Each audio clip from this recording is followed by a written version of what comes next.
तो है this Rishikesh Sharma, welcome to the another video. तो जैसा कि आपने थंबनेल देख ही लिया है, तो आज के इस वीडियो में हम बात करने वाले हैं if you have multiple offer then which company to select और which company have to join. इसके बारे में हम जानेंगे। मैंने एक पीपीटी तैयार किया है, इसमें जो मेन पॉइंट है, मैंने जो जो कंपनी ज्वाइन करते हैं स्टूडेंट उनसे बात किया है, और जो मैंने फेस किया है जो कॉर्पोरेट, मैं भी कॉलेज स्टूडेंट था, अभी फ़िलहाल 7-8 महीने पहले मैंने कंपनी ज्वाइन की है, तो उसमें मुझे पता चल गया कि क्या चीज़ देखना चाहिए और कैसे। जब मल्टीपल, मेरे पास भी 6-7 ऑफ़र थे। अगर आपने मेरी पुरानी वीडियो देखी होगी तो आपको पता होगा, नहीं देखिए तो वीडियो को डिस्क्रिप्शन में लिंक है, तो आके वहाँ से देख सकते हैं। तो मेरे पास भी 6-7 ऑफ़र थे, उसमें से मैंने किस क्राइटेरिया पे कैसे मैंने चूज़ किया है वो मैं आपको बताता हूँ, और आपको भी इसी वो आपका अलग परसेप्शन हो सकता है कि कैसे चूज़ करना क्या है, लेकिन मैं अपना व्यू बताता हूँ कि क्या फैक्टर आपको देखने चाहिए मेन, और उसके ऊपर आप सोचिए कि कैसे क्या ये है कि आपका कुछ और भी हो सकता है, लेकिन मेनली 6 फैक्टर है। मैंने जो मेनली होता है कि हर स्टूडेंट का ये डाउट होता है कि ये 6 फैक्टर से ही वो चूज़ करता है कि यहाँ मुझे जाना है। तो मैं अपना स्क्रीन शेयर करता हूँ और आपको दिखाता हूँ। तो let me share my screen. तो इसको मैं जूम कर देता हूँ। तो ये है having multiple job offer which company to join by Rishikesh Sharma. तो ये मेरे पॉइंट ऑफ व्यू है, और जो मैंने स्टूडेंट से भी बात की है वो इसमें मैंने ऐड किया। तो फर्स्ट है पर्सनल सेटिस्फैक्शन। तो ये इम्पॉर्टेंट है। आप सबका, हर स्टूडेंट का अलग अलग पर्सनल सेटिस्फैक्शन होता है, और एक रहता है। और पर्सनल सेटिस्फैक्शन में भी आपके अलग अलग, किसी का लोकेशन रह सकता है, किसी की सैलरी रह सकता है, किसी कंपनी रहता है, ड्रीम कंपनी रहती है, उसमें हो जाता है। तो वो भी पॉइंट मैंने ऐड किया, जो मैंने 5-6 पॉइंट ऐड किए हैं, उसमें से भी आपका पर्सनल सेटिस्फैक्शन हो सकता है। तो पहले पे मैंने यही रखा है, क्योंकि अगर आपका मन ही नहीं करेगा उस काम करने में, या फिर आपका सेटिस्फैक्शन है, सपोज आप टीसीएस विप्रो, आपके पास 2 ऑप्शन है, और आपका एक कॉलेज में थे, आपका रोल, आपका ड्रीम था कि वो टीसीएस में प्लेस हो जाएंगे, कोई भी रोलर, निंजा डिजिटल मान लो, लोकल वाला ही है, निंजा भी है और विप्रो में भी हो, नीचे वाला 3.5 तक, और दोनों भी उतना है 3.5। तो आपका ये रहेगा कि सैलरी सेम है, ये कैसे करे फिर, तो या फिर टीसीएस में जाए विप्रो में। तो आपका रहेगा भाई मुझे विप्रो में मतलब जाना था, मेरा ड्रीम था ये वो। तो यहाँ पे सेटिस्फैक्शन होना चाहिए कि लेकिन टीसीएस अच्छी कंपनी है, वहाँ से मैं स्विच करता हूँ तो ऐसा मिलेगा। तो वो तो बात की बात है, आपको और फैक्टर देखने पड़ेंगे दोनों कंपनी में से, लेकिन पहला तो यही होना चाहिए, पर्सनल सेटिस्फैक्शन। सेटिस्फाई आप खुद होने चाहिए, उसके बाद आगे की बात है, जब आपका ही मन नहीं है तो फिर आप वहाँ पे सर्वाइव ही नहीं कर पाएंगे। फर्स्ट ये हो गया। अब बात करते हैं आगे, कल्चर। तो ये भी इम्पोर्टेंट है, क्योंकि सपोज आप चले गए किसी कंपनी में, वहाँ पे आपको जाने के बाद आपका वो पहला तो वही था, पर्सनल सेटिस्फैक्शन, कि भाई अच्छी टीसीएस कंपनी है, ये बड़ी, मैं एक्स वाई जेड करके, चलो एक्स वाई जेड करते, एक्स कंपनी है, तो भाई आपका वो ड्रीम तो वही था, इसमें जाना था, सेटिस्फाई भी थे आप, इसी कंपनी पर ऐसे सोच के बैठे थे। अब वहाँ पे जाने के बाद पता चल रहा है ना मुझे काम मिल रहा है, मुझे बेंच पे बिठा दिया है, और काम भी ऐसा मिल रहा है कि कुछ समझ ही नहीं आ रहा है, और सिर्फ काम ही काम करवा रहे हैं, कुछ अलग अदर एक्टिविटी नहीं करवा रहे, नहीं कर रहे। वर्क कल्चर अच्छा नहीं है, किसी से हेल्प मांगो, ये मांगो, पूछो सीनियर से, तो वो हेल्प नहीं मिलता। तो वर्क कल्चर एक इम्पॉर्टेंट फैक्टर है, और ये भी आपका मन लगना। मेन चीज़ ये है कि आप कॉलेज से जा रहे हो या फिर कहीं से भी जा रहे हो, या फिर एक्सपीरियंस से जा रहे हो, तो मन लगना वहाँ पे बहुत ही इंपॉर्टेंट है, और वो होता है कि अदर अदर एक्टिविटी से। ज़रूरी नहीं आप कोडिंग करो तो 9 to 5 कोडिंग में ही घुसे रहो, फिर दूसरा एक्टिविटी हो नहीं रहा मंथ में ये।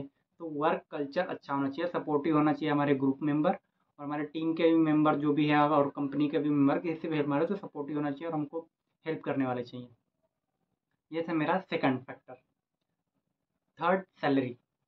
अब ये तो फैक्टर एड, ये भी बहुत लोगों के पर्सनल सेटिस्फेक्शन में आता ही है, क्योंकि बहुत लोग सोचते हैं भाई कंपनी कोई भी हो, गूगल हो, माइक्रोसॉफ्ट हो, ए बी सी हो, लेकिन ए का सैलरी ज़्यादा है, पैकेज ज़्यादा है, तो वो मैं ले लेता हूँ, पर बी में थोड़ा कम है, लेकिन कंपनी अच्छी है तो वो कर सकता हूँ। तो ये सब आपके ऊपर है, आपको जो चूज़ करना है। सिर्फ फैक्टर बता रहा हूँ, तो ये भी रहता है, सैलरी भी इम्पोर्टेंट। मैं लास्ट में एक अपना टिप दूंगा कि कौन सा चूज़ करना चाहिए, मेरा जो है 7-8 मंथ का जो भी एक्सपीरियंस हो गया उसके हिसाब से, बाकी आप अपना पॉइंट ऑफ व्यू रख सकते हैं। तो थर्ड है सैलरी। अब चलो इसका मैं प्लस पॉइंट बताता हूँ लास्ट में। Fourth, work life balance. तो ये तो भाई आपको अभी समझ में नहीं आएगा, क्योंकि आप कॉलेज स्टूडेंट है। कंपनी में अगर रह लेंगे और 6-7 मंथ आपको प्रोजेक्ट मिल गया है, तब आपको इसका बहुत इंपॉर्टेंट पड़ेगा कि वह वर्क लाइफ बैलेंस क्या होता है। अब मैं एक एग्जांपल के समझाता हूँ कि आप किसी एक्स कंपनी में हैं, और आपका शिफ्ट टाइम है 9 to 5, आपका इतना टाइम है, तो आप सोचेंगे कि मेरा काम 9 to 5 में हो जाना चाहिए, इसके बाद मुझे कंपनी का लैपटॉप खोल के भी नहीं देखना, कुछ भी काम नहीं करना है। लेकिन अगर आपको फिर बोल रहे हैं कि आपको थोड़ा रुकना पड़ेगा प्रोजेक्ट के लिए, 8-9 बज सकते हैं, चलो ओके, एंड ये लगातार हो रहा है, आप 1 वीक से देख रहे हैं, 1 मंथ से हो रहे देख रहे हैं, 1 वीक से देख रहे हैं, फिर 2 वीक हो गया, 15 दिन हो गया, 1 मंथ हो गया, तो ये लगातार हो रहा है। तो इसमें आपका जो वर्क है और लाइफ बैलेंस है वो थोड़ा हैम्पर हो जाता है। फिर आप इसमें सर्वाइव नहीं कर, मतलब आपका पूरा माइंड कर रहा है भाई मैं क्या कर रहा हूँ, दिन भर ये कर रहा हूँ, फिर रात में भी आके ये कर रहा हूँ, मुझे टाइम ही नहीं मिल रहा अपना। तो वर्क लाइफ बैलेंस होना चाहिए, जो आपको ये इमेज भी दिख रहा है, कैसे वो मेंटेन करके रख रहा है वो लड़का, जो भी है एम्प्लॉई का लोगो दिया है। तो वो आप वर्क लाइफ में देखिए, आप वर्क में काफ़ी ज़्यादा वो झुक गया है। मेन चीज़ यही होता है कि आप कोशिश तो करते हैं कि वर्क से निकल पाए, अपना पर्सनल लाइफ दे पाए या फिर किसी और चीज़ों में इन्वॉल्व रहे, लेकिन वो हो नहीं पाता है। तो इसके लिए इम्पोर्टेंट है कि वर्क लाइफ बैलेंस पता रहना चाहिए। और ये पता कैसे चलेगा आपको, वो मैं आगे बताऊँगा पूरा। एक तो अभी बता देता हूँ, फर्स्ट आपको सीनियर से, जो उसमें पहले से एम्प्लॉई उसमें वर्क कर रहा है, आपको उनसे पूछना पड़ेगा। और एक कभी भी 1-2 एम्प्लॉय से मत पूछो, 6-7 एम्प्लॉय से पूछो, फिर उसमें से आपको पता चला कि हाँ 2-3 लोगों का मैच कर रहा है तो ये सही होगा, ये ऐसा होगा।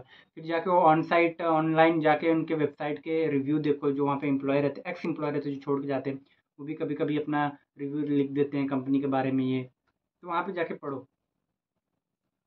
ये था fourth, work life balance. Fifth, career growth. तो ये भी इंपॉर्टेंट है, आप किसी कंपनी में चल गए, टेम्प्ररी तो आपका ग्रोथ हो रहा है, सैलरी मिल रही है, आप कुछ सीख रहे हैं, प्रोजेक्ट डेवलप कर रहे हैं, लेकिन करियर ग्रोथ आगे क्या।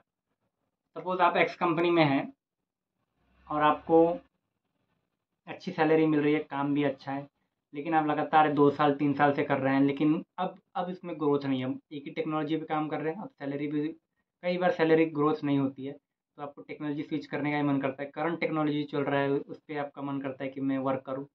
तो इसके लिए क्या करना पड़ेगा, आपको ये देखना पड़ेगा करियर ग्रोथ है कि नहीं इसमें, आगे जाके मैं डोमेन स्विच कर सकता हूँ कि नहीं।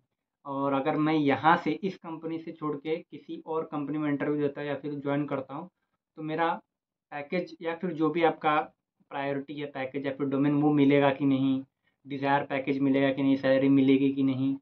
एंड तो ये आपको अभी सोचना पड़ेगा, क्योंकि आपके पास 4-5 ऑफर है। अब इसमें से कौन सी ABCDEFG, इसमें से कौन सा पैकेज आपको मिल रहा है अच्छा, कौन सी कंपनी अच्छी मिल रही है जो आपको फ्यूचर में ग्रोथ दे सकती है, तो वो आपके ऊपर डिपेंड है। और जो मैंने फैक्टर लिखे हैं 6-7, इसी में से सोचिएगा। ये था 5th point, career growth. Last but not the least, तो ये भी बहुत लोगों का काफ़ी प्रायोरिटी में रहता है, लोकेशन। सपोज कोई नागपुर का है, जैसे मैं अपना एग्जांपल देता हूँ, मैं नागपुर का हूँ, तो अगर कोई मेरे पास कंपनी है, 5 कंपनियाँ मान लो, उसमें से एक कंपनी है, वो उसका लोकेशन मुझे मिल गया है नागपुर, तो अब मैं चाहूँगा भाई घर के पास में है, घर से भी आना जाना कर सकता हूँ, या फिर थोड़ा दूर भी हो या ज़्यादा मुझे टाइम लगता हो तो मैं वहाँ पे रूम ले सकता हूँ, कुछ भी हो, तबीयत खराब हो, ये हो, तो ये बहुत इंपॉर्टेंट फैक्टर है, क्योंकि आप नए नए स्विच करते हैं, दूसरे प्लेस पे जाते हैं, तो आपका थोड़ा एनवायरनमेंट को अडेप्ट करने में थोड़ा टाइम लगता है। तो आपका यही रहता है कि मेरा तबीयत खराब हो गई तो कैसे क्या करेंगे ये वो। तो लोकेशन ये है, आप वही स्विच करेंगे, आप वही चूज़ करेंगे, आप वही चूज़ करेंगे जो नागपुर में है, जैसे मैं स्विच चूज़ करूँगा वो नागपुर में है। फिर आपको कुछ और फैक्टर होगा कि कुछ और तरीके से आप यहाँ वहाँ आ सकते हैं। तो मैं बता देता हूँ कि मैं अपना ही एग्जांपल दे रहा हूँ। मेरे पास एक कंपनी थी TCS, उसका लोकेशन मैंने नागपुर ऐड किया था, मुझे मिल भी गया था। लेकिन कुछ जो मैंने इसमें फैक्टर रखे उसी में से कुछ मैंने ढूँढा, चूज़ किया, तो मैं अब यहाँ पुणे में हूँ। ये थे 6। अब मैं अपना पॉइंट ऑफ व्यू देता हूँ। माय टिप्स, तो आपको ये इमेज दिख रहा होगा, मनी, पैसा, लाइक पैसा, पैकेज, सैलरी, यस। तो मेरा टिप्स यही है, टिप तो नहीं बोलोगे आप इसको, मतलब मेरा एक्सपीरियंस है कि आप जो मैंने फैक्टर बताए, जो personal satisfaction, career growth, location, package, salary, ये सब जो मैंने बताया, वर्क लाइफ बैलेंस, तो ये तो आप इसमें देख ही लीजिए। लेकिन अगर आपको कभी कुछ भी नहीं समझ में आ रहा कि अगर पांचों कंपनी का सेम है, ABCDE, पांचों कंपनी का सेम है लेकिन थोड़ा ऊपर नीचे है, लेकिन अच्छा कंपनी भी है और 2-3 और इसमें सैलरी भी अच्छी है, तो फिर मैं क्या देखूँ, तो अब मैं बोलूँगा पैसा देखिए, सैलरी। ये मेरा एक्सपीरियंस है, क्योंकि मैं आपको बताता हूँ क्यों। फर्स्ट, आपके पास अच्छा पैसा है, आप पर्सनल सेटिस्फाई हो जाएंगे, काम से सेटिस्फाई नहीं है, लेकिन आपको पैसा मिलेगा ना, तो आप वो काम कर सकते हैं जो आपको काम के अलावा दूसरे चीज़ से सेटिस्फेक्शन मिले, पहला। दूसरा, आपके जो फ्रेंड रहेंगे, आप नहीं बोल सकते लेकिन मैं बता देता हूँ, आपके फ्रेंड से ज़्यादा आपकी सैलरी रहेगी, तो एक अलग प्लस पॉइंट रहेगा, जब आपकी बात कही छिड़ेगी कि भाई वो दोस्त था, वो एक्स था, वो ऋषिकेश वर्मा था कि उसका सैलरी इतना मिल गया, ये था, अच्छा पैकेज फोड़ा है उसने कॉलेज से, वो कुछ भी था, XYZ जो था, अच्छा कंपनी में, कंपनी छोड़ दो भाई, कोई गूगल में है जो 3 लाख रुपया सैलरी कमा रहा है, और कोई एक्स कंपनी में है वो 30 लाख रुपया सैलरी कमा रहा है, तो बात तो अब तो क्या फ़ायदा फिर गूगल में रह के। ये ऐसा होता नहीं है, मैं एग्जांपल दे रहा हूँ। थर्ड, जो मैंने बताया कि वर्क लाइफ बैलेंस, तो वो तो आपको निगलेक्ट करना पड़ेगा यहाँ से, क्योंकि सैलरी में वो नहीं आता। वर्क लाइफ बैलेंस बहुत इंपॉर्टेंट। लोकेशन, आप अगर आपका सैलरी अच्छा है तो आप लोकेशन भी मेंटेन कर सकते हैं। अगर घर से थोड़ा दूर है तो वहाँ थोड़ा खर्चा ज़्यादा लगेगा, लेकिन पैसा अच्छा है तो फिर मैं वहाँ भी रह सकता हूँ, खर्चा कर सकता हूँ, और जो भी अपनी चीज़ें हैं सेटिस्फाई के लिए वो कर सकता हूँ। तो जो मैंने अभी तक पॉइंट बताया आपको, लोकेशन, करियर, करियर ग्रोथ में भी आपके पास पैसा है तो कुछ एक्स्ट्रा चीज़ें, पैसे से एक्स्ट्रा चीज़ें आप कर सकते हो। फॉर एग्जांपल ट्रेडिंग कर सकते हैं, और दूसरा अपना कुछ, जैसे मैं यूट्यूब चलाता हूँ, मैं अपना ही कुछ नहीं, मैं ग्रोथ के लिए करता हूँ। जो हमारे जूनियर है उसके, उनके कुछ हेल्पफुल हो जाए उसके लिए करता हूँ। बाकी मेरा कुछ नहीं है, मेरे पास जो भी टाइम मिलता है ऑफिस के बाद मैं इसमें लगा देता हूँ। एक पैशन भी है टीचिंग का, मतलब मेरा पहले से ही था पैशन टीचिंग करने का, पढ़ाने का। ये तो मैं इसी के थ्रू करता हूँ, यूट्यूब के थ्रू। और वर्क कल्चर तो आपको कंपनी में मिलेगा, तो जो दो तीन फैक्टर आप सैलरी से, पैसे से कम कर सकते हैं, तो सेटिस्फेक्शन, लोकेशन, ये वो। तो ये था, और एक मेरा टिप, और लास्ट में, yes Rishikesh Sharma, thank you. तो आई थिंक आपको ये वीडियो अच्छी लगी होगी। इसके अलावा और भी फैक्टर हो सकते हैं, आपके भी पॉइंट होंगे कि ये हो सकता है कि भैया ये सोचिए, तो आप कमेंट कर दीजिए। जो भी व्यूवर्स देखेंगे, आप उनको कमेंट पढ़ेंगे तो उनको हेल्पफुल रहेगा।